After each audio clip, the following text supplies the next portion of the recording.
Right, this is update 3. I was finally able to get this LinkedIn login to work, and I do need to add that LinkedIn is very strict about saying that this is not checking for authorization, so I don't want to mislead anybody. All I'm doing is using LinkedIn as more of my platform where I'm promoting this, because I think it just reaches the correct audience versus something like TikTok or something like that. Okay, so if I go back to my webpage, so I don't know if, there we go, see? Now it's working. So what I'm going to do is I'm going to take this chunk of code, and I can't show you because I have a lot of like stuff here. So I changed some stuff to make sure that I'm cyber safe, right?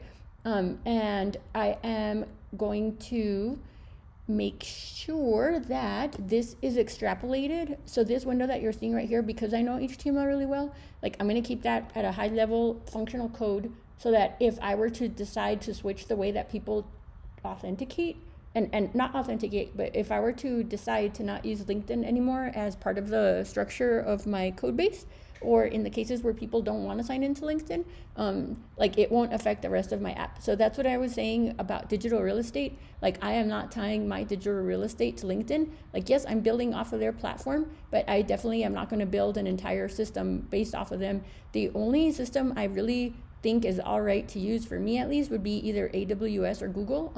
All of my experiences in AWS, and I don't really see the advantage for my use cases to learn Google, because I haven't needed it. And if I were to get a job where they needed me to learn Google, I could do it pretty quickly. But I am really familiar with AWS, and I don't think it's going anywhere anytime soon. And if it does, I'm pretty sure the next platform that's that robust and effective will be even easier to use than AWS. Plus, I have a lot of free credits on AWS. So anyway, that's the only infrastructure that I'm not sure how to scale around. I could do this with just HTML and run it through my GoDaddy servers, which is probably a better option for me. But actually I could create like, because I've done it before, where I'm able to save data off of running a WordPress website. Like that's all right too, but because that doesn't really present as well when I'm trying to build for businesses, especially like mid-level businesses that usually have more funding than a general startup that just asks me to do stuff as volunteer or for intellectual property, which I'm okay to do if the project is good enough. Like I'm all about intellectual property.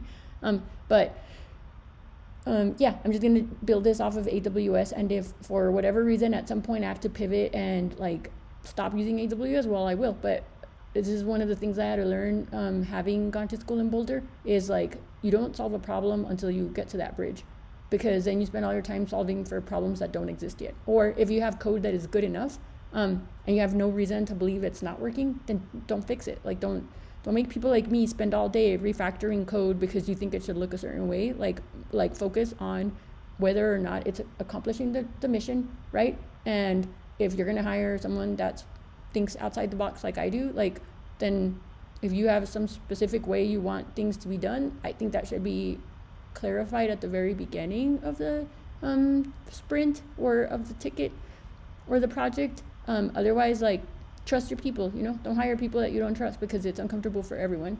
And I'm throwing this in there because I want to protect other software engineers from the feeling of like, wow, like no matter what I do, it's like it's working. I don't understand why it's not working, but I'm supposed to like be hired as a diversity hire, I guess. I hope not. I mean, I have skills, but like I'm supposed to be hired to think through a problem, but yet the way I think isn't the way my boss would think. So then somehow I have to spend all my time making me think like my boss. Like, then why did they hire me? Why isn't, like, then why don't they just hire a yes man? And I am a yes man when it's mathematically correct. But if you're hiring someone like me, like, accept that there are many ways to solve something. And if you need me to handhold you to the end point and you're not a software engineer and you have more authority than me, like, it's not fair to me, like if you tell me what you need and you're able to clearly tell me, then I feel like for me, happiness in coding is getting to get there. It's like if I were to be hired to walk your dog, but the whole time I'm walking your dog, you're holding the leash wrong, like you're standing on the wrong side. The dog's not happy.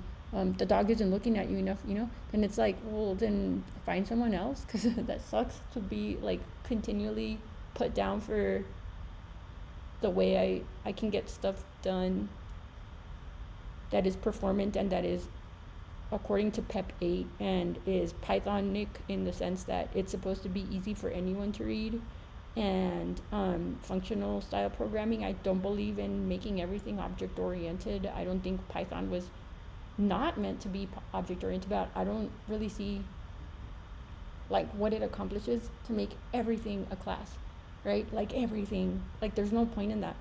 Some stuff should be a class, like if it gets used like 3 times or more, it should be a class. Like, should this authentication be a class? Well, maybe. And maybe, like, how hard would it be? Like, not hard at all. But is that really like what should define me as a developer? No, it's like, how fast did I get this done? Honestly, I spent the last like 25 minutes playing on my phone, and then I like spent like 7 minutes making sure that this was working. So when people ask me like, how are you, why do you have like 4 jobs at the same time on your resume? Well, that's why. And I don't try to overbill. Like, there's definitely been projects where I spend like 8 or 10 hours a day on a project, and usually that's because I'm having to refactor a bunch of crap, or I'm sitting here with my stomach turning trying to figure out how I'm gonna explain to a boss that knows less than me about code and math, like why I did it this way, and and how I'm gonna defend myself. So I choose a different life as of that day that I felt that last knot in my stomach. Like, if I am to be hired, I am going to make sure that I'm happy and that they get the person that they need, and if they want the product that they need, that's me. But if they need a person to be a certain kind of way, like, that's probably not me. Like, I'm me and I love me, and I am clearly showing you here like this is how easy this stuff has become, and I hope that when I do get hired, if it's going to be a long-term contract, it's with some respect for me as a person and as an authority in what I'm doing. And if not, like, then find someone else, and I will be fine too, because I own my own land, and now I own my own digital real estate. So, F you skills, right? Bye.